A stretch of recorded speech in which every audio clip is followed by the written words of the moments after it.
Hello guys, it is the Lone Tweedle here again, and I thought I would explain to you guys why this cover coming up, all in all, has been dedicated to my late cat, Sooty.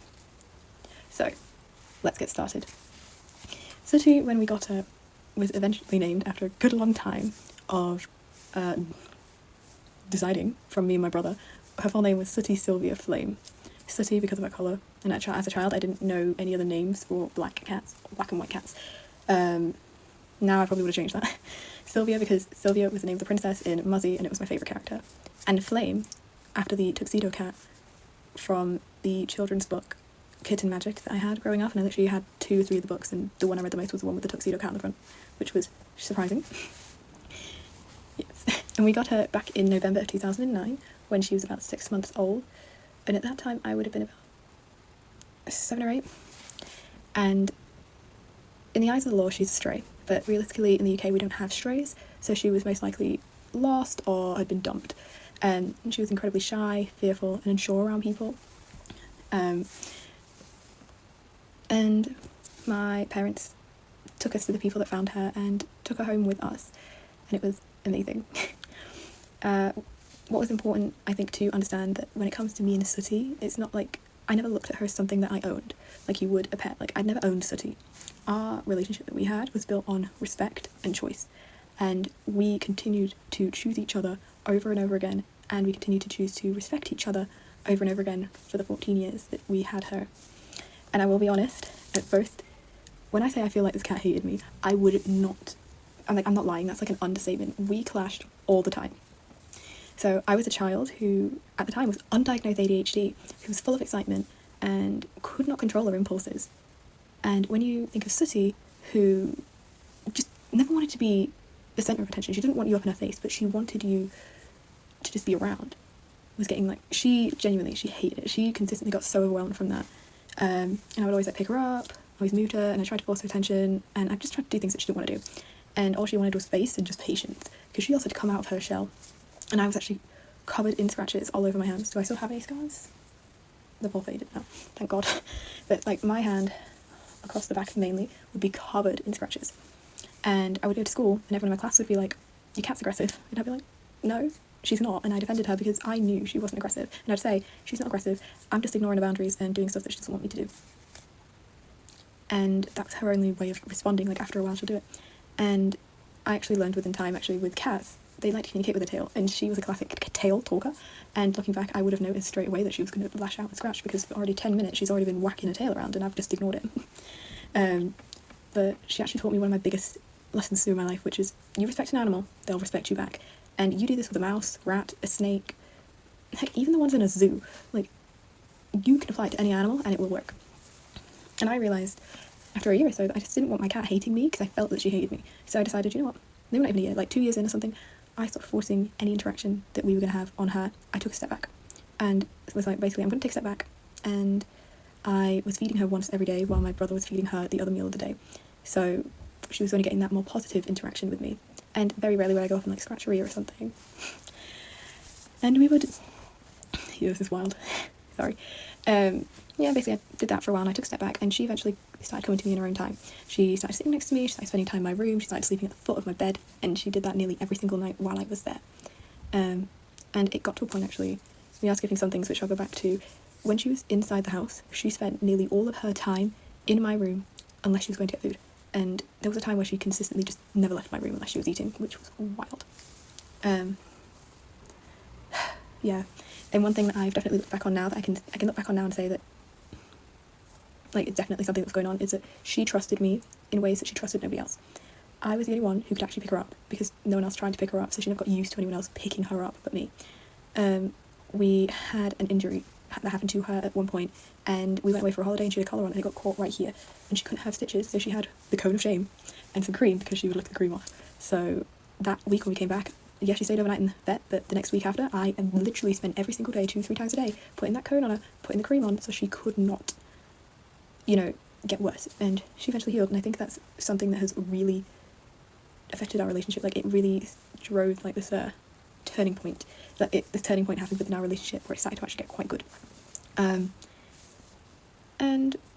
I will say, when I got Sooty, I was 7 or 8. It was November 2009.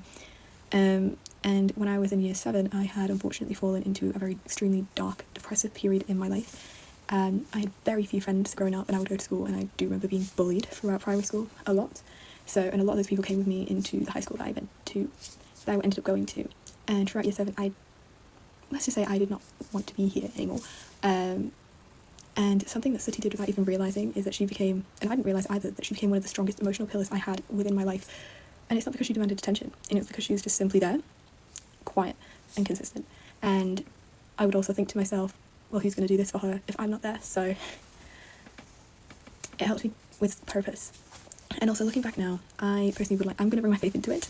I do genuinely believe that God would like to use animal presence within my life, especially with Sooty, to help me keep going on and to eventually reach the point where I would take my faith more seriously and finally experience my baptism in the Holy Spirit, which was last September.